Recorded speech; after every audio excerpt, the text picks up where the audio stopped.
But then I try to think like, I don't really care what they think. This is the therapy working. So I would like a Heineken. They're like, oh, okay. But then I've told my wife ahead of time to order a Heineken, and she wants coffee because she has no fear. Yeah. So she orders a Heineken. I chug them both, put both cans on her tray, and go, what?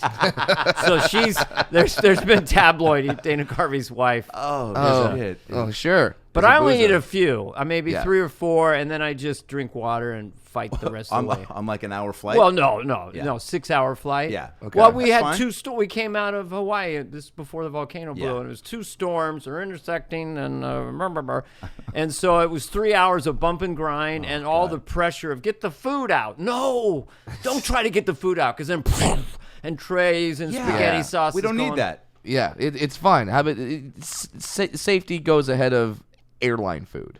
Yeah, just slightly. Well, and it's just someone with a baby who's in the aisle, and it's really rocking and rolling, and they're holding it and checking for stuff overhead. Don't do that. Don't be that person. And what I do is, because I'm used to atmospheric stuff, so I'm always opening, because no one looks out the window. It's all dark. Yeah. So I open it and look to see if we're outside the storm, and then I close it. Then I open it. Then I close it. And it goes on for hours. And a woman after we landed go, you scared me. You were just open. What were you looking at? I said I have a fear of flying. Yeah. I had 4 Heinekens in me. I hadn't used the bathroom in 6 hours. I was looking for atmospheric changes so I would know, irregardless of the seatbelt signs, whether I could use the restroom. Wouldn't it be interesting if this really trends like this? You too? It's the You Too movement, not Me Too, but it's for all of us. Yeah, You too. Yeah, and that's really what the internet has done for whatever weird thing that has happened to you or you think has only happened to you. Mm-hmm. If you put it out on social media, someone's like, "Oh my god." You too. You too. Hashtag you too. I just want to get so famous like Katy Perry to where you can have 45 million followers on Twitter and you can literally one morning tweet, "What's up?" and 45,000 people will retweet that. Yeah. You know?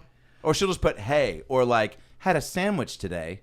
Oh, it's fantastic. Thinking about changing my hair color. 90,000 retweets. Well, it's great. At the point I am on the planet and where I am and what I've done with these shenanigans. Yeah. You know, you're like, hey, man, I'm doing a little video or I'm taking and I rarely do it. And a lot of people will respond. I'm going, hey, look, that's like 8,000 views. And then I'll check Katy Perry and it's like 120 million. I'm like, well, why am I really doing it? Well, is it a Twilight Zone-y way? Am I actually doing anything? Yeah, well, you just need more cleavage there, Dana. Yeah. Let me process that. I root for all the young people. I just look at the work ethic and the drive. I'm like, I don't judge it. To me, it's like, you know, it's an algorithm and a drum beat. And, you know, I grew up with Zeppelin and Neil Young. So it's hard for me as a grumpy old man to relate to the music, but I love the effort. I love that you said on your Conan appearance when you were doing... Geez, somebody stayed up till 8. Oh, yeah. Because it's on TBS at 8. Well, I do the promos for it, you know? Oh, that's right. Yeah. So that's why. But also, I love Coney. He's the best. He is and great. And you guys are always so fun together. But you were mentioning how Obama sang like Little Rocket Man. Yeah, right. And like how much cooler he was in the songs he sang and what Trump. Right. Like he sang Al Green or something, or well, it's always the juxtaposition. I do have a new bit where the next president will be the most boring human being that's ever been invented. Sure. Like literally, hi, my name's Brian. I won't say or do anything very abrupt. I will consider every moment, you know. But with Obama, both of that, and the cool part of Obama was you can see it on YouTube, people singing well. He did Al Green, so low, and then he did once, we're gonna come together as a country. And then all the pausing is like amazing, great, and the church goes crazy. Yeah. And then, you know, in my own way, I thought, what would Trump sing? And it makes me laugh. I just came upon me, and I know it's stupid, but the cook and the creepy, the kind of cookie creepy, the cook and the creepy, the Addams family, diddle-it. One of the catchiest things. Some guy got paid a lot of money. Still getting 1965. Yeah. You got anything that's catchy? We need an Addams Family theme. Does it have snaps? Diddly-doot. Yeah. But let me ask you guys a pop culture question. Fire away. Because I said it one night to the audience as a joke. Like, no one knows the lyrics after they're kooky and they're creepy. The entire audience knew it. What? They're kooky and they're creepy. Mysteriously in spooky. Spooky? They're even kind of. How many things rhyme with creepy? Like, it's only got to be like They 4 hooky words. is Moderately cheaply, they're a bunch of Jews. No, what, I can say that. Can't I say it? I did it the other night, and I said to the audience, because I was doing Nixon, the racist Nixon. I mean, he was president. We've had crazy presidents. Sure. Him with Twitter, I don't like Jews. Hashtag Yarmulke. So the audience on the west side goes dead silent. Yeah. So I had to go, wait a minute. I'm doing an impression Right. of an anti-Semitic person. I'm not an anti-Semitic person. Now, yeah, and then the ultimate of that is the Jeff Dunham territory, where you go, I'm not racist, the puppet is. Yeah. Oh, I know. Did any puppeteer ventriloquist ever reverse it? Where I'm racist, They're the puppet they're is the fine. racist asshole, and the puppet's a straight man. I don't know why no one ever did that. Hey, look at those tits. Don't say that. That's mean. But I really like those tits. Come on, don't say that. What, This could be our last they've gig. never done that. Where No. they're the asshole That's and the brilliant. puppets. Oh, I've never seen that. And I think it's literally the worry where it's like, no, I'll make the puppet racist because then I'm not. Exactly. And they just assume that that's how people are going to view it. sexist, racist. It's Yeah. always, look at those tits. You know what I love though in that Hey, clip. don't do that. In that clip, though, then Me too. You said people didn't really respond, and then you said, "Whoa, 19 much?" to the audience, like did addressing I? their millennialness. Yeah. And Conan just had a very sweet, genuine laugh at that, and I laughed at that because it Well- was a very obvious like the crowd collectively sometimes, as it does in a show, doesn't understand the I reference. get the biggest hiccup. The thing that makes me the happiest now is the audience being quiet. Like if a guy is stone-faced and I'm doing Jimmy Carter and having a nervous breakdown with Yeah. peanut butter in his head, I got peanut butter hair, peanut butter pants. And the idea that he has to listen to it and Right. look at me is the funniest. And young people will laugh, but they don't know who I'm doing a lot of Yeah. the time. But I love it when they're just laughing anyway. Because Yeah. look at this old guy doing that funny. Those are funny voices. I don't know what this guy is. This like a Bill Cosby. By the way, did you see the interview with the juror from the Cosby jury? No. He said that he voted guilty, and they said like, did Cosby's reputation have anything to play with that? He goes, I don't know who Bill Cosby is. Oh wow. He's 22 years old, and he's like, I don't know. He's a celebrity. I don't know what he's done, and you man. just have to take a pause and go, well, shit, what has he done in the last?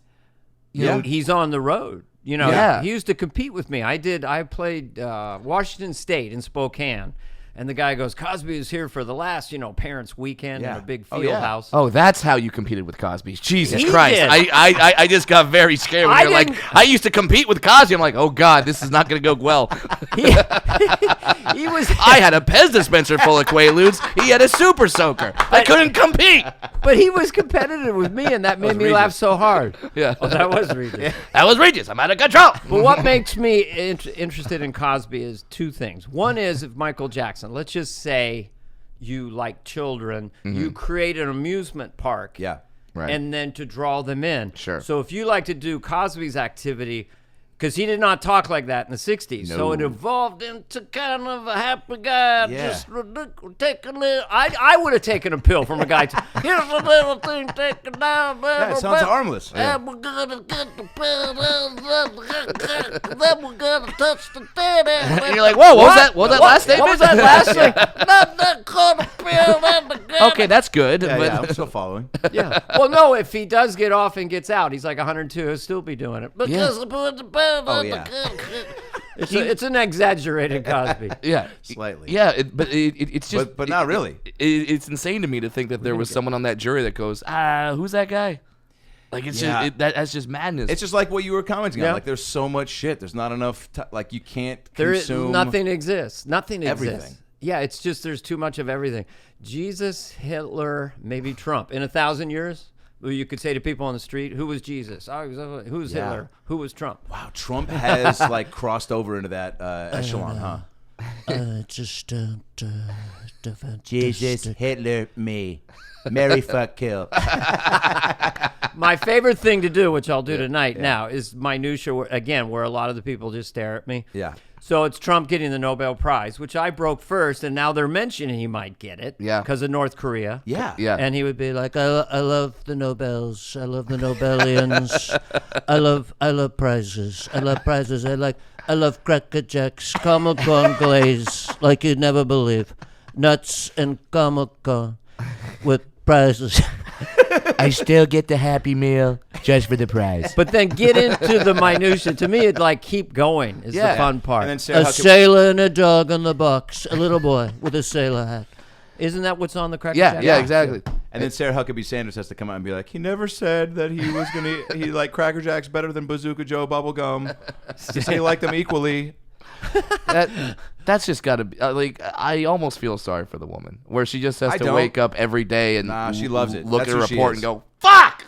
I don't But think she man, does. I think she's like, she's hell really yeah. good compared to Sean Spicer. I got to say, she's handles it. It is crazy how composed she remains, but also Yeah. I don't Yeah. think she's smiled. She looks like the type of person to put on perfume before she takes a shit. Like she just like something about her what that doesn't. means. Neither That do I. should be on a T-shirt. It doesn't like something about her just seems like unorthodox and unordinary. But she's like, look, this is how I do my. This is how I get up. Yeah. You know, I'm putting on pants, but I'm gonna. I don't know. The Iran deal happened today as Yeah. we're broadcasting. So we're out of that, which I'm not smart enough the to know most what that is. horrible Yeah. deal. The most horrible. He's just deconstructing every single thing Obama did. Sure. And even Obama responded today in a long Facebook post. Oh, did he? No, you shouldn't do that. That's dangerous. That was a good plan. We did the things we wanted. The most horrible, terrifically awful, craziest thing. This is the craziest deal since this woman Diane from Iowa didn't take the deal on Deal or No Deal. Deal or no deal. I mean, it's like a little Howie. he literally would come. I mean, it's like there's nothing. You're right. There's nothing that he won't undo. Yeah, I saw a great tweet today where someone said that if Obama wants Trump to do certain things, he should literally like right now just do the opposite. So if Obama wants gun control, Obama should start touting the NRA. Yes. Like 'Cause just then be Trump like, will go the like opposite. it's the greatest thing ever. Guns for everybody. I love how everybody's got a pretty good Trump, a pretty good Obama. Keep in mind, Dana, all of ours are always yours. Yeah, they're just impressions of you. Yeah. No, but I always tell anyone accuracy is overrated. It's just a rhythm, and everyone should do Obama, and everyone should do Trump. Yeah. I mean, Yeah. they're just. Except my Glenn Close is my Glenn Close. You've never done that, so you want to hear it? I will not be ignored. No, is that what it was? Yeah, Oh, that's was it. that No, it? I don't know. Oh, I don't have a Glenn Close. So. oh really? You don't? But that was good. I'm I was trying- gonna make something up and be like, "Oh, pickles on my burger again." You know, like she's never. Oh, Said one of those things. Yeah. Well, the trick to doing impressions is always to say the name of who you're doing. Like, hi, I'm Glenn Close. You know, like who can argue with that? that was it. I'm Glenn one- Close. Yeah, no one's gonna be like, hey, I know Glenn. That's not. I told you, I'm Glenn Close. They got to buy it at least halfway. Excuse me, how much for that horse? I'm Glenn Close. I'm Glenn Close. And just have her get specific about. Is there an impression recently that you've been fucking around with in your shows that you're? Or has there ever been one that happens that you just do like? I mean, all of them happen. I'm from just trying lazy. them, I but- mean, if I was assigned an impression, Right. like I go, oh, I got to get John Malkovich, but I would have to tape him and study him. But I know there's something there. I think Woody Harrelson is in so many movies now. Yeah. There's definitely something there. This is just He's in the new homework. he's in the new stuff. Solo movie coming out. He's in every everything. other movie. It's in his global contract. But there's voices there to do. You know, the Yeah. only one I did in the last year was Jeff Bridges because I'd seen Hell or High Water. Right. And then all of a sudden, I just thought, well, it always sounds like it just had a little bit more to eat. I just had a double foot-long Subway double cheese and double meat. You know, I mean, I just love a guy who's just acting always like he's just ate too much, and his belt is way too tight. Oh yeah. Well, I'll be good in a little bit. I just said I stopped the old yogurt shop on the way over here, and I laid down that bottom self-serve coffee ice cream, put on the Reese's Pieces, little Kit Kat bars, and That doesn't sound healthy, Jeff. chocolate sprinkles, and then I put in the gummy bears, and I put down another layer. See, again, it's everything I do is the same thing. I want to take it to madness because that's what I did in high school. Yeah, My friends sure. were stoned in the car. Now, are you? You weren't stoned with him? Initially, no. Later, oh my God. No, I smoked pot for 1 year of my life. That's it? Yeah. What do made we- you stop? How do we get that year back? Didn't like Neil Young's next album. No. I don't, you know. That's when all the millennials tuned out. Neil who? One night, I know Neil who, Lincoln what? Yeah. You know, who the hell's Roosevelt? Good. Did nothing Abe matters Lincoln anymore. guest star on Did Abe Hannah Lincoln anything on is Hannah funny. Montana? Yes. Do you have an Abe Lincoln joke? Because I have one. I probably did it on one of these podcasts. What is it? Well, yeah, what's your Abe Well, Lincoln because you joke? have to have an Abe Lincoln joke. Do you have to? I go, if there was a grainy YouTube video of Abraham Lincoln masturbating, would he still have a memorial, and would it be that large? Because it'd be a YouTube, that's him. Oh, that's Lincoln. Look at the hat. Yeah, he's going at it. That's furiously masturbating. Just curious. Yeah. That's my Lincoln chunk. It's solid. Brad, God, Lincoln. Lincoln off the cuff. Lincoln, that's it. Oh, that's the joke. Yeah, no. It's like Tough Crowd, but it's all Lincoln material. Lincoln off the cuff is that it really wasn't Lincoln. That's why he wore the stovepipe hat. It was actually a dwarf up there, Ratatouille style, just controlling him. Ratatouille style. But a dwarf wouldn't get elected, so they needed this big, tall guy from Illinois. So that's what happened. Yes, So I like that. So that's my Lincoln chunk. What would you want So that's my Lincoln chunk. Coming up on the new season of That's My Lincoln Chunk, we've got Dana Carvey, Brad Williams, and Adam Ray. What would you want your statue, if you could have one erected of you, to be? If they put one outside your house, or let's say there's a comedy museum like the way there is for basketball and football and I baseball. don't know. I just think when I go see the stars, it's going to be Church Lady and Garth. Yeah. And that'd be pretty much it.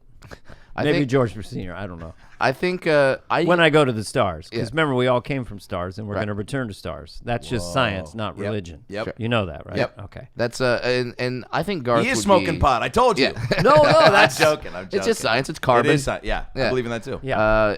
I think Garth would be the best White House press secretary ever. Oh my God. Well, they got a Bill Yeah, and that's- Ted movie announced today. Yeah, Bill and Ted Could 3. a brother get a sequel? I'll do it for $10 million net up front, and I'll show up with bells on. They can tighten my neck Literal if they bells. want. Chris sakes, Carvey, get Garth out there again. Get that big payday, huh? 4,200 theaters. Huh? The demo's trending. It's funny you bring up Dennis Miller, because he was yeah. back in the news recently. Oh, yeah. After the White House Correspondents' Dinner. Yeah. He had a tweet about Michelle Wolf. Right, but then it was the meta joke of like, I'm going to try to Right. find out who he was and get back to you, but Yeah, but that's Twitter, not how the Twitter didn't get the joke. Yes, because Yeah. I listened to his podcast to hear what his take Yeah. was on it, and yeah, it turns out he was making a joke that just Twitter didn't get, Give which me a- had to be frustrating. That's for him. Dennis. With his gigantic, kind of Luxor Luther brain or whatever. Give me a Dennis Miller situation or occupation. You got one? Anything. Don't even think. Okay. Wait, just okay. Occupation. Dennis Miller as the clerk at 7-Eleven. It's a clerk. What do you mean clerk? The guy Cash register. Yeah, Cash, the okay. cash All right. clerk, like I'm fucking in the 1940s. Christ's sake, who'd you expect? Habib over here? Okay, get the hot dog and the big gulp over here. Check your cholesterol, Kiki, okay? Hey, in the back, we got the mirrors, okay? I see you got a Kit Kat down your pants. All right? Okay. I need more riffraff in here. I'm getting 850 large. I need more people with weaponry and drug addiction coming in my skull at 2 a.m. Okay?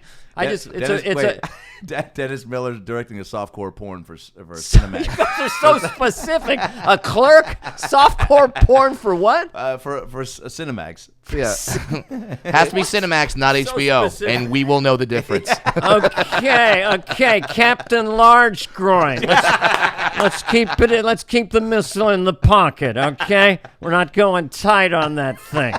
All right, let's get declothed besides the little barriers in the crotch area. Let's get frontal. Put the sheet down on the top of the crack, okay? Coming on in. It's a thing I do for my brain. Sure. Mr. Miller, would you like the woman to start standing up or lying down? Softcore porn director. Let's still. soft porn. Okay, we don't have a budget that big. Okay, Kiki, put him on the bed. Put the sheets over. Let's get a wide. Get out of here. Okay, I got a date with a cappuccino. All right.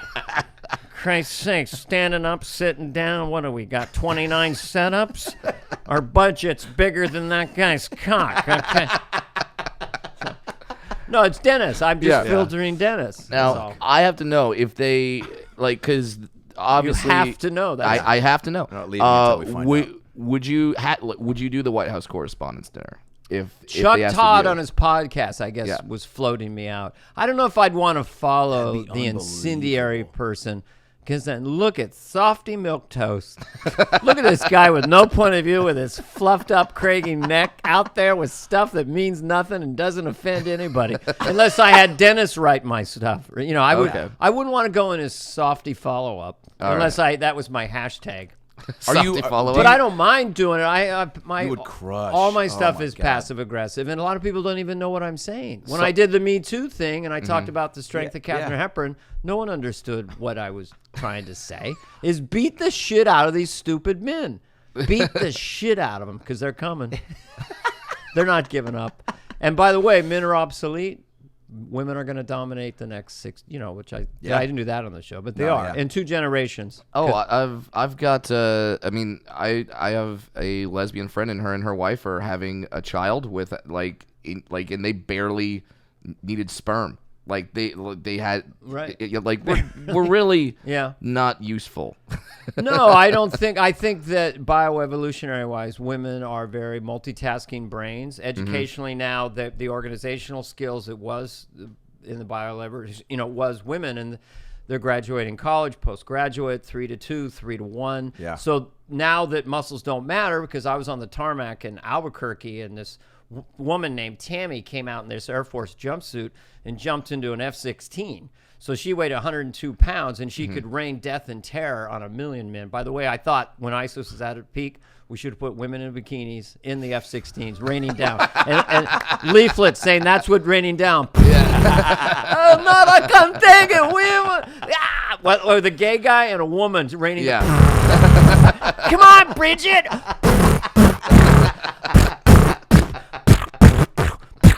Reload! That's a pretty good mic, so I'm getting off on the effects. But anyway, women will dominate. Men's testosterone will be eventually reduced, will be amorphous kind of embryonic creatures in the sand, and women will impregnate themselves. They'll grow to 6'8". They'll be she-beast, and they'll dominate the planet. And then we will finally watch the WNBA.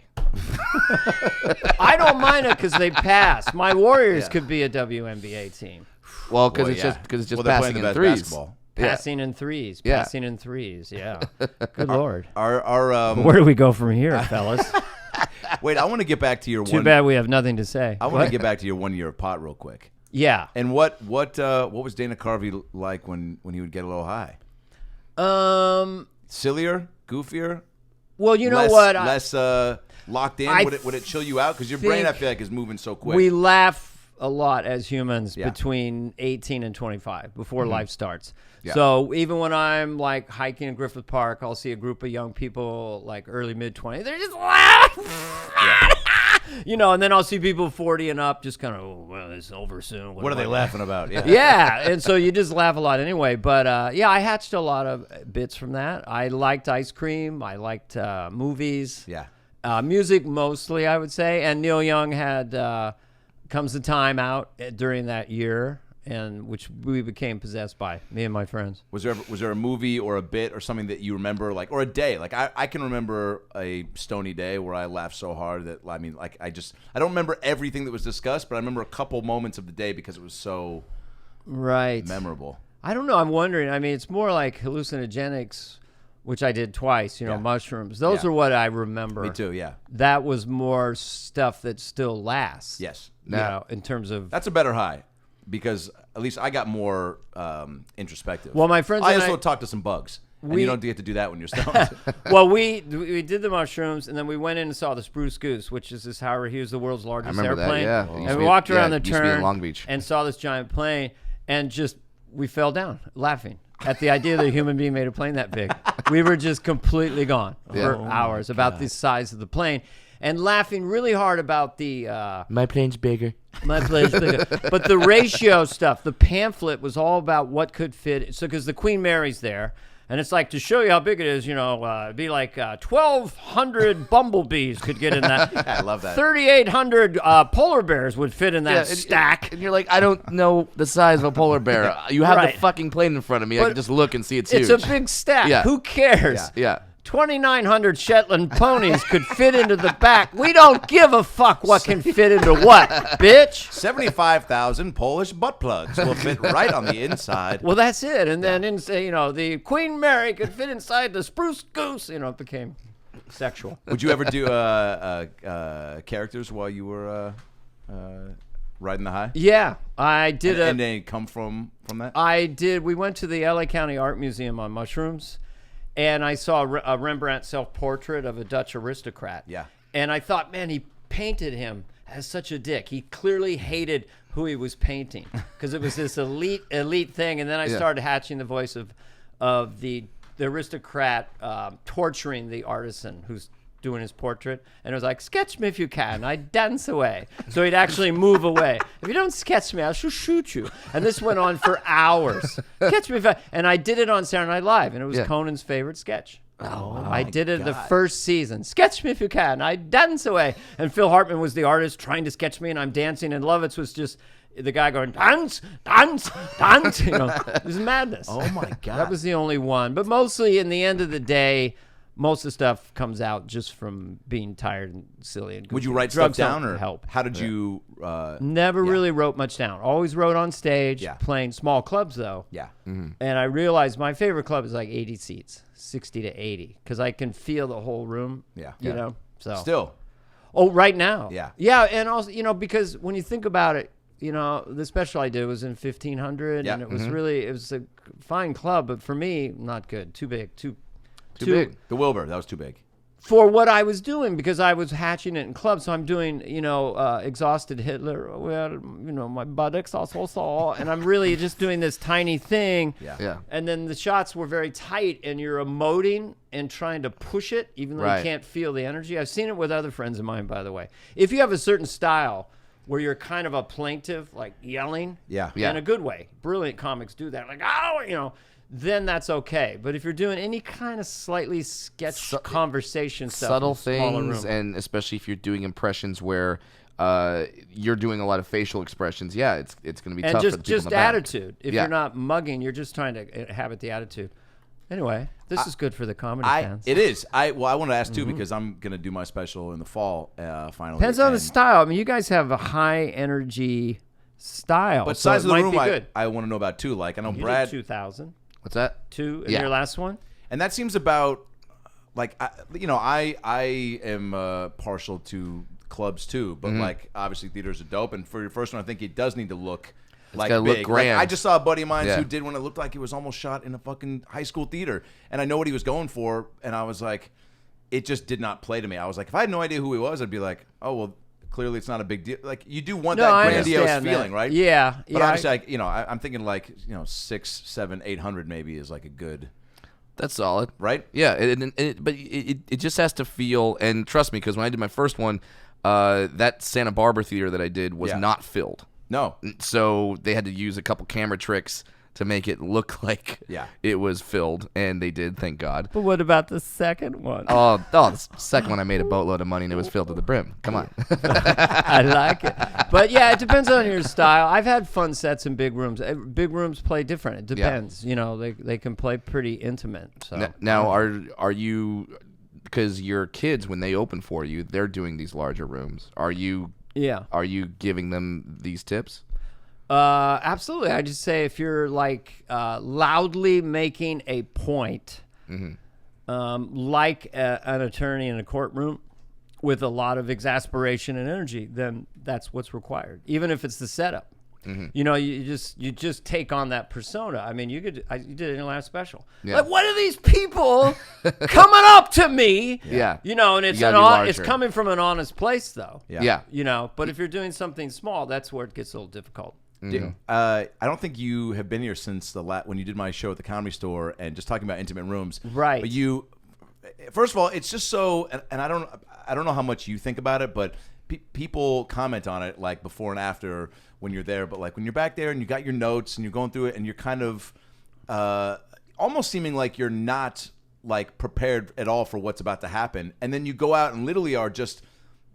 There always looks like there's somewhat of a game plan going on, but you keep it so loose, and then you just crush so hard, and then But back there you're just like nah, and even when I bring you up, you're like this isn't gonna go. Like I don't know what's gonna happen. Like well, the death of comedy is I'm gonna crush him tonight, it is, right? Yeah. You know? Okay, so that's part of it. It's almost trying to you don't want to. Well, you know, just where I'm at now is kind of full circle because I was playing small clubs before SNL, and I had a structure. I mean, I wasn't, and then I like surprising myself, and I like things coming out a little different as opposed to brilliant comics who are structural and word for word, which is fine. But I like kind of surprising myself and giving a sense that anything could happen in the moment. Yeah. But I don't always achieve that. But that's my goal. And I know that I have a lot of weapons, you know, because I can go to these different voices or attitudes.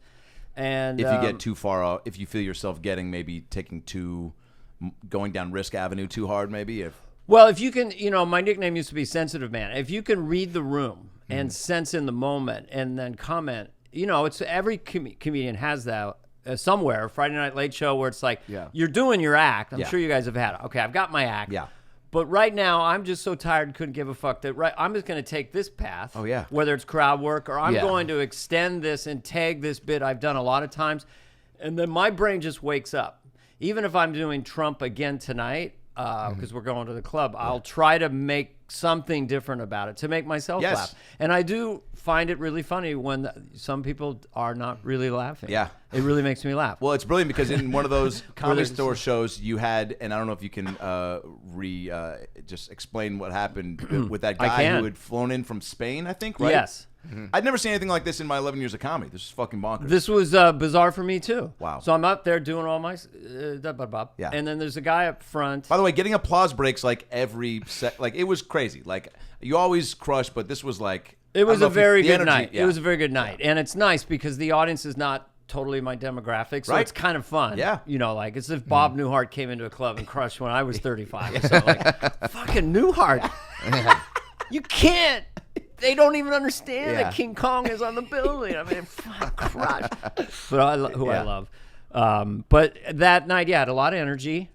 And then sometimes I'll pass out my notes to the audience, again, to wake myself up. Yeah, because it's, and then you have them pick a bit. Yeah, I have structured little one-liners. And so if they say Scarface at Thanksgiving dinner or whatever, then it puts me in a surprising mode. So it gets me in the space I want to be in. So somehow the guy mentioned Garth, right? Or Wayne's World. Yeah.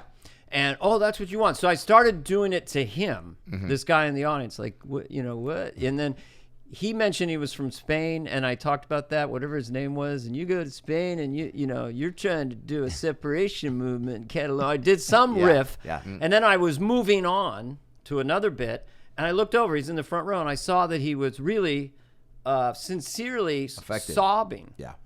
Like, just sobbing like that. And his girlfriend, whatever, had his arm around him. And I said, well, what the hell? And he goes, well, he's from Spain, and Wayne's World's his favorite thing, and he was visiting here, and he's just overcome. So I brought him up on stage, which is always fun. It's in the moment. We took a selfie. We talked about it. Crowd went nuts. And that's, you know, the great thing about stand-up. You got to have your go-tos, because some nights it just ain't happening. But it is loose theater. It can be jazz-like in the moment. Yeah, those nights. You can definitely improvise, and it doesn't have to go the way you wrote it out. Yeah, you guys have those nights because you do enough sets where, like, man, I was just really connected to it. Friday Night Late Show, when you can tell that they've been drinking, they don't want to be talked at. They don't want to be performed for with material. They want you to be kind of loose, and that's when you kind of have to open up and be like, okay, well, let's kind of play the way you want me to. I like that. How aware are you that you have global fans like that? And was that like experience just like, because again, it's somebody at your level, you know that like when you walk, like you could, people are going to freak out at most instances, but like to get a real moment that has substance to it like that, where there's like this backstory and finding out that it's his favorite and he's all this way, the odds of him actually seeing you and having a chat with you were not even in the realm of possibility for him. It had never happened to me before. I can kind of understand. I mean, I have friends who have movies that are bigger than anything I've ever done, but Wayne's World did travel. Close. Yeah. Glenn Close, yes. What's your impression of Glenn Close again? Yeah. I'm Glenn Close. Perfect. I've never been to Spain. Great movie, by the way. It's like she's in the room. Yes, she's what's a a great movie? actor. Well, what was the one with Michael Douglas? Fatal Attraction. Fatal Attraction. Fatal Attraction. Oh, is that Charlie? Is that Michael Douglas? Is that Charlie Winning? No, I was trying to do a Douglas. Yeah. Fatal Attraction. Michael Douglas. Yeah. Michael Douglas. Me and Catherine Zeta. He's got a little Nixon. No, not Nixon. Reagan, right? Well, is there a little Reagan and Douglas? Well, I don't think so. By the way, that's the first time I've ever said, "Is there a little Reagan and Douglas?" Well, I mean, he had a lot of sex, but not that much. I could only do his dad. That's the only guy, but nobody knows who he is. Jack Douglas talk like this.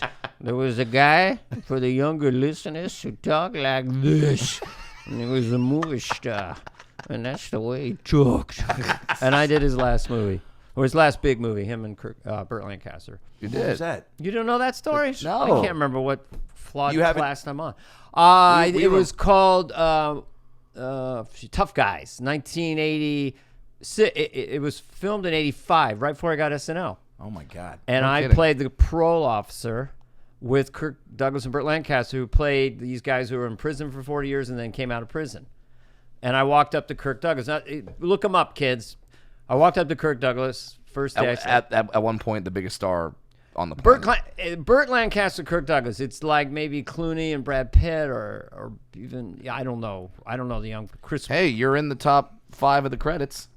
Yeah, I was the third lead, kind of. Yeah, I mean, Eli Wallach was in there. Alexis Smith, Charles Durning, and Dana Carvey. Charles Durning. But I hadn't done anything, and I was terrified. And they, Kirk Douglas, I go, I'm Dana Carvey, I play Richie. He goes, well, you're perfect. You're exactly what we need for Richie. Then I went over to Burt Lancaster. I go, I play Richie. How many motion pictures have you done? I go, this is my first. And he goes, I've done 72. You've done 0. That's 72 more than you. How are you going to be a movie star? You got no chin. That's one thing he told me. Yeah. You can't be a movie star without a chin. Have you seen Jay Leno? He'll be a movie star. Yeah. He'll pack the cineplexes. In fact, I will. I'm in this movie, too. That's in my movie, too. Yeah. Has Jay Leno ever been in a movie, by the way? Yes, he has. What movie? Oh, my God. I just saw a poster for it today. That's so weird that you say that. He was in a cop movie. He was in a cop movie, but he famously said, yeah, why do movies? Tell a joke, find out if it's funny a year later. Yeah. You know, Jay always had these really? kind of show business gems about just the pragmatic He was in a movie. This is going to sound like a Mad Libs, but this is absolutely true. He was in a movie called Collision Course where he played a cop. Yeah, and he was pretty good. With Mr. Miyagi, Pat Morita. Holy shit. Yeah. Pat Morita played the other cop. If this podcast was a podcast where we watched movies that came up in conversation during the podcast, that's what we would watch. Yes, absolutely. Right now. I think it's obvious. She's the killer. Dun dun dun. Yeah. I think he was actually pretty good, but he had that thing, like, stand up. Like when I did Jerry's show, Jerry Seinfeld, the Comedians in Cars. Yeah. He's just like, if Jay and I have a stand-up day, we're happy. I mean, they just love the form. Yeah. In a very profound, singular way. He's got the biggest sitcom in history, the Tonight Show for 20 years, but they're kind of like, I'm going to stand up, I mean, it's kind of cool. I mean, they're so pure about this, It's cool that no matter what they do, it's still going to be about stand-up. It's not going to be the thing where they would do movies, and then when the money runs out, then they feel like, crap, I have to do stand-up now, which you see so many times. And it's, I mean, I get why guys do it. They got to, pay the mortgage, but it's almost depressing when you're like, we know you don't want to be here. You have to be. Well, yeah, that's the thing. That's why I shaved a couple dollars. People say, why do you save so much money? I go, so I can do whatever I want. Yeah. Well, what do you mean? You could have a watch, the $50,000 watch on your wrist, or be healthy and be with your family. Well, I'll take the watch. But, I was talking to Conan about this. I said, look, stand up at its core is transporting yourself someplace else. Yeah. So when I was a little kid thinking maybe I could be funny on TV, I never thought the core of it would be getting my body to another location. Because I would do a one-nighter in Orlando from San Francisco, corporate date, go to the airport. Flight's delayed 2 hours, lightning storm. So it's basically a 15-hour trip to get to Orlando. Yeah. Pass out for the night, get up, psych up with the notes, do the 45 minutes, shake some hands, go back to your room, wait, and then the flight's delayed. Another 15 hours getting back. So it's like a 40-hour experience. I'm on stage for 45 minutes. So people go, what do you do for a living? I transport myself places. And this other thing happens I barely remember. Right. But, of course, they earned it, but Jay and, they're in the, yeah, come on, friend. Hey, it's time to take off. I mean, Jay Leno is so unafraid of flying. Yeah. We having cheese or salami or both. Yeah. That going into Tahoe, so a friend of mine, I think Neelan was flying with him, and there was smoke, and where we might have to circle, there was a forest fire at the little Tahoe airport. And Jay's like, come on, let me go in, No, I'm not kidding. I told Jay once, and again, he has these little pearls of wisdom. I said, I have a fear of flying. He goes, what do you want to do, live forever? He has these really, but no. It's like Gandhi. No, I've talked to people. He's on just the roughest flight ever. hey, fellas, come on, But he says he's totally relaxed in the same space. Like if you did a brain scan of him, no matter if he's on stage, in an electrical storm, sleeping, it's just completely zen. How's he achieving that? Oh, that's just genetic, or it's just all the fast food self-delusion. I don't know how he does. A lot of denim. I'm at war inside my head all Me the time. too. Yeah. Conflicted. Yeah. But you're quite the outdoorsman. Your hike with Kevin was great. I'm curious, was that? I was there today. Oh, really? Griffith Park. Oh, yeah, hiking. Is that your spot? Well, it's the best place I've found to really hike because I like to hike really, really hard. Oh, really? How do you hike my hard? track and field. Okay, a little jog. Well, you have a hill. Okay. And you hike with intense purpose, like 14, 15 minutes a mile, and you don't stop. And your pulse goes up and up and up. And so you're not hiking to be like outdoors and witness the beauty of Mother Nature. You're like, I'm on a mission. Most of them on a mission. I'll do that like in Northern California out in the redwoods and stuff. But I was a high school track, mile or two. So you're miles. just really just like everything you got. I'd pass everybody. Yeah, and I just like to get all this angst out of me by going up that mountain. And you're like, I'll do anything to get to the top of that mountain. As fast as I can. It's almost like Brad's climbing up on a couch. Like, it's the same. It's a lot. I have a mission. I have something to do. I will tell you though, on that thread, nothing is more fun for me than to walk on an airplane and have the whole plane just stare at me with my You told me this the other day. Carry-on bag and all the whole plane's just like, how is he gonna get that bag up there? Oh, interesting. How is that going to happen? And everyone's just sitting down. And then I throw down 2 armrests, jump up, so I'm standing on the armrest, and in one motion just grab my bag and just huck it in the overhead storage bin. And then it's the easiest standing ovation I ever get. They literally applaud. Yes. Oh, yeah. That's happened many times where I just turn around and the entire plane's like, oh, my God. By the way, I love that you said they literally applaud, because what if it was, boo, seen it. Seen it, done it. Yeah, wow. Yeah. They're like, wow. Last time we were on Southwest, the guy just rapped. This was a lot better. I love that. Yeah. You're incredible. So you hike with purpose. I board with purpose. Yes. Did you walk a lot when you were in Europe? Because you haven't been there since you went to, I think, I went to London, Paris, south of France. Was this a pleasure vacation, or were you doing some work over there? No. I finally just said at this point I'm not going to transport myself for work. That was like your first vacay in years, I think. I mean, it's very relaxing, the sound of It really is. It's kind of like, we're a socialist place. We don't have a navy. We kiss and fuck and go to the beach. We give cigarettes to babies. We've got rats who cook cartoons. I love how animated you guys got in this. It's music. I finished one of my stand-up shows the other night. I just started saying that and then just did it for a long time. Predominantly white audience. Everybody retires at 52. The trains don't run, the planes don't fly, but we drink a wine, make a love. I mean, it's so I was enamored with that culture, and Now, I like the British. Now, look, were you too. walking around France doing that and trying to fit in? No, I always have the thing, and I'm just like walking around. I love not being recognized. It's fantastic. And I basically didn't. I have the hat on, and But I like London too, and I sometimes Some of my favorite ports of the world. I try sometimes to see if I could order a pint as a Londoner I without. did that all the time when I studied abroad there, and they picked up on it, and they were like, "Can you stop doing that?" It's It has to be very subtle. yeah. But I was around it enough. Wait, go ahead. Yeah. Well, lately I've been doing McCartney Lennon now talking about Trump's election. Who did they vote for president, Paul? Well, they voted for Big Orange Man, Well, they made an orange man. Well, he's a big orange man. The big orange head, and he's got little white things around his eyes, And, if you look at his hair, it's like a big cotton candy goldy thing. Around 3 o'clock in the afternoon, little green sparkles and purple sparkles come out of his head, What did they do that for? So then I just do that. And I go, let's get back to the show.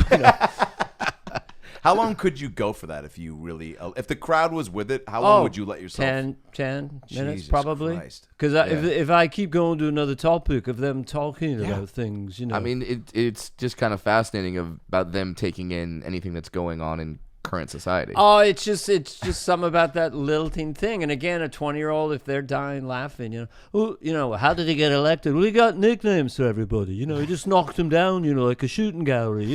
You're stupid, you're fat, you're dumb, you're Pocahontas, whatever. Well, what would he call me? He'd probably call you Jesus Johnny or something. Well, that's pretty funny, Is Will more popular than Jesus? So I just like the rhythm in my head, but I like any rhythm I'm into is my favorite rhythm. Is it always John and Paul? You'd never let Ringo slide in? I've never tried what to get about them. Melonia? What is she up to? What does she think about Peace and love. Yeah. Peace and love. Yeah. Peace and love.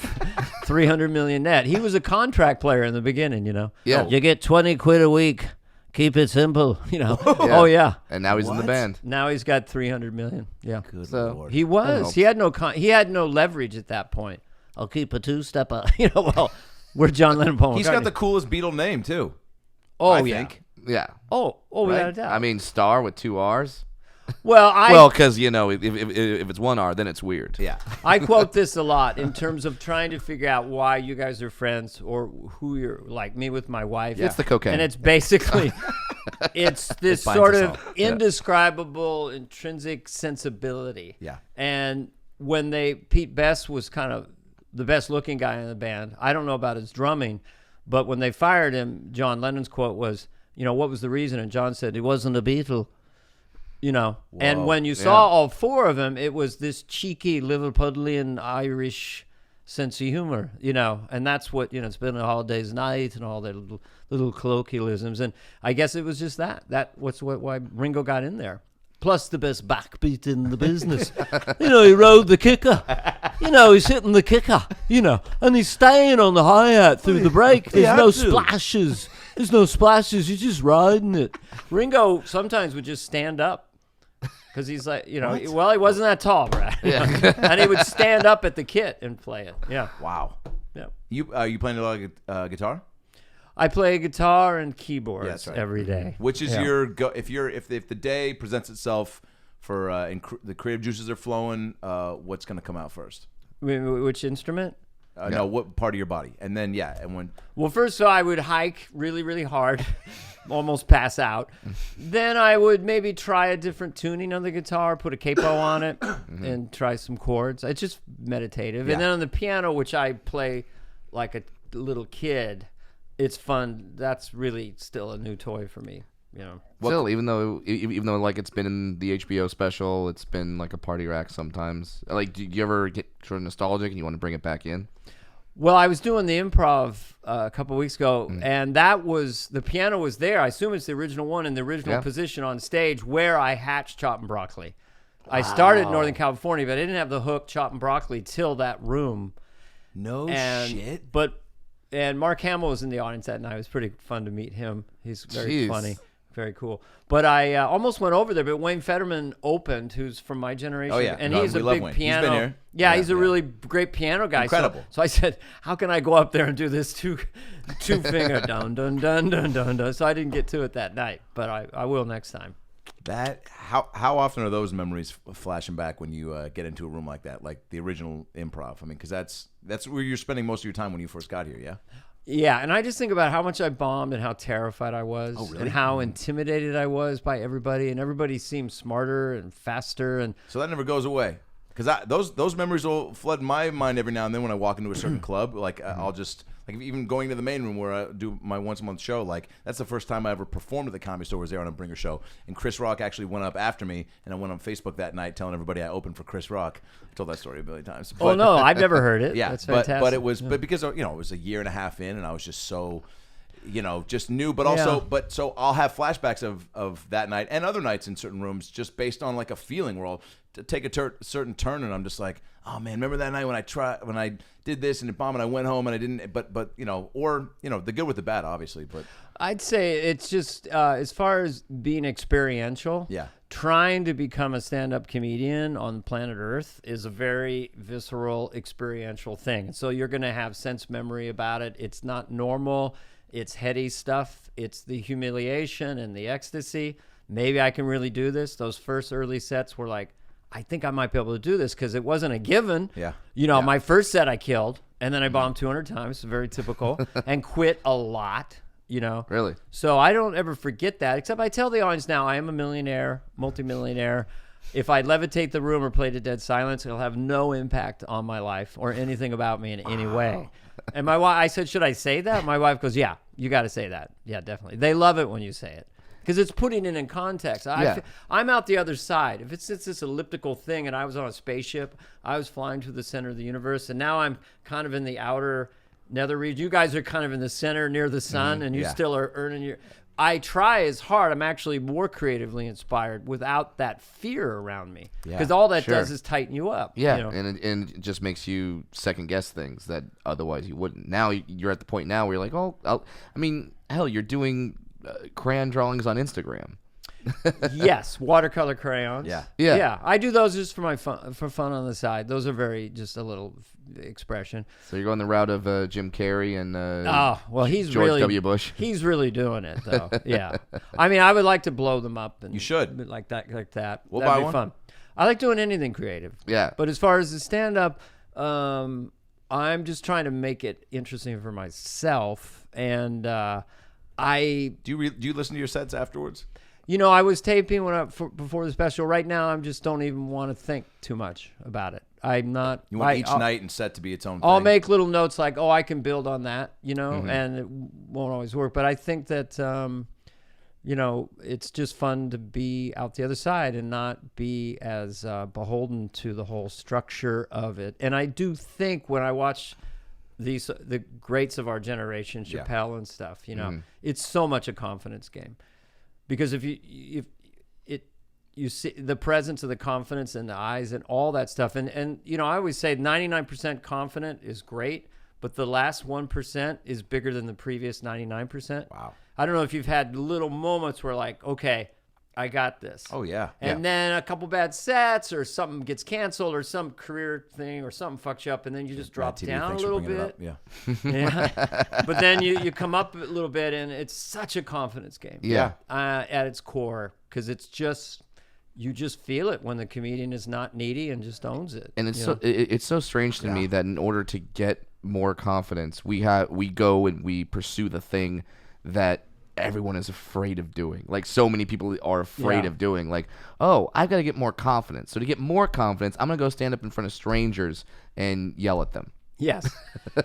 It seems like magic to people who don't have the 3,000 sets under their belt. Like, how in the hell are you doing that? Yeah. And I get it. And when I've taken long breaks, and get like, man, this is really weird. It's always strange that that stand first up, set, after a 6 months that off, first set back is always like you're kind of getting your sea legs about you again. Well, because they're all facing and looking and expecting, But I don't know.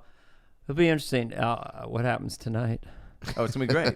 Well, that's like hanging out with buddies, right? With Nealon and you could do 10, 15 that he comes up. It's not. It is what it is.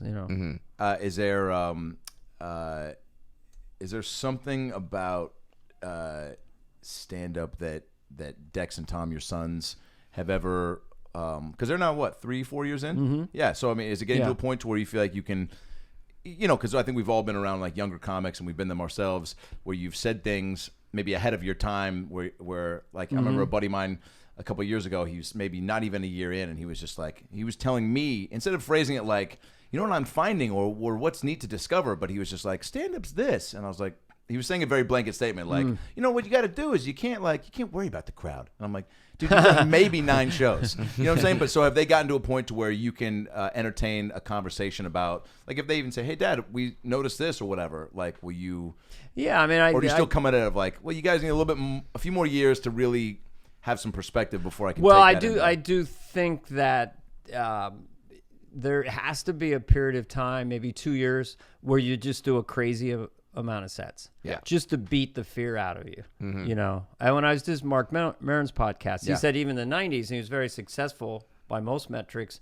He just saw the look in his eyes, and he goes, "I have to get rid of that in order to go to the next level." Wow. And that you just have to do a lot of sets. The other thing is just clarity. You know, if you look at Seinfeld, clarity. Look at Chris Rock, Chappelle, whatever premise they're working. You're not like, what? You know, it's just like crazy clarity. They're focused, and you know. Yeah, and also just sucking out words. You know, these are basics for the premise. You know, and also if you're doing a bit where you have a premise, you're supporting the premise, and then suddenly the jokes take a little left turn, just do a little bit of another premise. Go. And sometimes they say crazy things, just a little thing to guide the audience. Because a lot of times, all things being equal with a good audience, they'll shut down if they just don't get it. Right. So you just want to have that clarity. Unless you're, you know, trying to go out there in some acidity or offend them, you know, anti-comedy type stuff, which is fine. This is the kind of stuff, and I don't know if you remember this moment or not, but like I remember I was in the same room as you, Robin Williams, and Mort Saul. Yes. I do remember. At the Throckmorton Theater. And I was there with my opening act, Jeff Keith, and you, Robin, and Mort Saul are talking comedy. And I just remember grabbing Jeff Keith and going, "Don't say anything," because it was just such a surreal, cool moment to have all you guys talking, and also great because you're 3 legends, and you were talking about the same insecurities that I was having, that Jeff was having, that you have like throughout your entire career. Well, we don't have the luxury, you know, when you see famous rock and roll bands do their set list from the 60s or 70s, and they have to. Yeah. But it's like, oh man, really? Wow. That I mean, you have to have a new special. Yep. I mean, you have to generate new stuff. Even, you know, it's just it's exhausting. But I was always extremely intimidated by Robin Williams and also Mort Saul's intellect. You know. Yeah, who wouldn't be? Yeah, but I remember you were going up that night. I didn't know you that well, and it's like it was pretty packed. Yeah. And you were in the wings about to go up, and you start shadowboxing. And I go, are you nervous? And he goes, "No, I love this. I love this." And then you went out and destroyed. Do you always do that in the wings? Like just a couple That night I had to because of the lineup, the absolute insane lineup that was you there. Did go out and kill. How many years in the stand-up were you? Jeez, at that point, probably 5 or 6 years ago. 5 or 6. 5 or 6 years that's in. just enough to feel like you can do it, but just enough to then take in what's about to happen and go, can I do it? Yeah. Right? Where the confidence is like not totally at that point to where you just, but then you also are like, what am I going to do? Not go out there? So I'm going to have to. You can't not take that shot. Yeah. You have to know. Like it always fascinates me when you see like at the Comedy Store or the Improv or whatever, someone will pop in and go on stage and just destroy. And then you'll see the comics in the back like, "Oh, I'm not going on now." I'm like, "Come on, come on!" This is when you want to go on. You have to go on now. Don't you want to be the person that goes on after Dana Carvey just destroyed the room and then you kill after that? That's going to be me tonight. I mean, I'm going on at the end. It's after Jackie Fabulous. Well, I'm trying to get back to the Warriors game. So you're going first. Yeah. That's why. I mean, one of the coolest things I ever heard about me wanting to get back and watch the Warriors tonight is in Wayne's World 2, we were trying to get Ed McMahon. For your younger viewers, he was a famous sidekick. I knew Ed. Yeah. So the idea was Ed was going to do a cameo in Wayne's World 2, and the word came in. He was on his boat, and he was having a really good time. So he may not do it if it keeps this. If it's that nice on the boat. I thought, okay, that's a guy who's out the other side of show business. Yeah. He's in this other realm. He's just chilling on a boat and goes, maybe I'll do it. And he would take 20s, put 5 20s in an envelope, $100 bills, and just he'd pack his jacket with envelopes, and they went to hotels or restaurants. How are you? Right? What's going on? And he eventually had a mortgage. He lost his house. I know. Didn't he go bankrupt? Right. Yeah. I remember Jay Leno going, "He's got a mortgage. He's 87. You don't want to have a mortgage in 87." I did a sketch with him at his house, where this. Oh, wow. It was. I'll show you the sketch. It was amazing. Basically, I had my buddies do these special effects. It was basically I was pitching him these sketch ideas for him to do a sketch with me, and I'm pitching him all these ideas. He's like, "Nah, that's been done. It's been done." And I go, "What about a sketch where a guy peels back a banana, but instead of a banana, there's an apple, so it's a banapple?" And he goes, "Nah, that's stupid. That'll never work." Cut to, I'm on YouTube and I see Ed McMahon's banapple, and I click on it, and it's Ed going, and he peels the banana, and they superimpose an apple in the banana, and then he just goes, "What the hell?" And then it comes to me, and I go, "McMahon!" God, that's so funny. So stupid. That he just wanted to use it Yeah. and manipulated you? All right, we're going to wrap this up. I'm just trying to make sure we're not too late No, we're for good. the show. We're about to wrap it up, but we want to close with Requests, last singing, time, whatever. Well, last time you were here, you prank called the Thai restaurant as Paul McCartney, which was Right. amazing. But we wanted to do a fake movie trailer for the Trump P tape. Okay. So I'm gonna do the movie voiceover, and then Right. it's gonna they're just gonna toss in like any trailer, like starring this person and this person, and then Right. you know how the trailer, and then it can just be a quick line from the person who's in the film, but it's just it's a trailer. Right. So, Yeah, you'll just put it in. Yeah. All right, Yeah. just cue me. So here's the. This summer, find out what happens when the tape we've all been waiting for finally hits the internet. One man, two women, one Motel 6 in Russia. Come on, look, I'm down here, okay? You got gravity on your side. Do what you gotta do. Where do you want me to pee? You know what you do. If I tell you where, the fun's all gone, okay? You do your thing, you do it good. Many people are saying you're terrific, okay? So just be yourself. When everyone thought the tape couldn't exist, it did. You know, here I am, okay? It was a lot more than I thought, quite frankly, okay? I need a towel, a hand towel, moist if preferable, all right? Okay? Don't tell Melania. Don't tell anybody. You're terrific, you're tremendous. Many people, excuse me, very sad. I love you. Tony Danza as Melania. Hey, I heard there's a P tape, baby. Is that right? No, there's not, there's no such thing. I'm a germaphobe. That's crazy, okay? That's crazy stuff for crazy people. You're crazy. You said you love me. I don't love anything, okay? I love the way my hair lays on my skull, okay? That's what I love. Michael Caine as Sarah Huckabee Sanders. Listen, there's no P-tape. There's absolutely no P-tape. I know you guys say there's a P-tape. There's no P-tape. Who keeps saying there's a P-tape? I tell you, this is all fake news. Like it. Paul McCartney as the hotel manager who found the pee on the bed. Well, it was a bit of a mess up there, you know. I knocked on the door. There was nothing, you know. I got in with the maid's key, right? And it's just, you know, everything's all wet and soggy, you know. And I said, we got to clean it up. We can't put someone in here with this sort of thing going on. Liam Neeson and Glenn Close as the couple who was supposed to stay in that room. I have skills I've acquired in terms of cleaning up urine that make me a nightmare for a prostitute such as yourself. If you leave now, no harm will come to you. I'm not really angry, but I talk like this all the time. Jeez, we're getting them all. And the church lady as the woman who tried to help Trump find himself after such a horrendous adventure. Oh, well, we've got picadillos, don't we? We've got little nasty habits, don't we? Well, next time we'll have an umbrella. Okay, Mr. Trump? You're right. Forgive me, God. Forgive me, Jesus. Too late. This summer, the movie we've all been waiting for, Trump P tape. Be there. They said it couldn't happen until it did. It's about last night.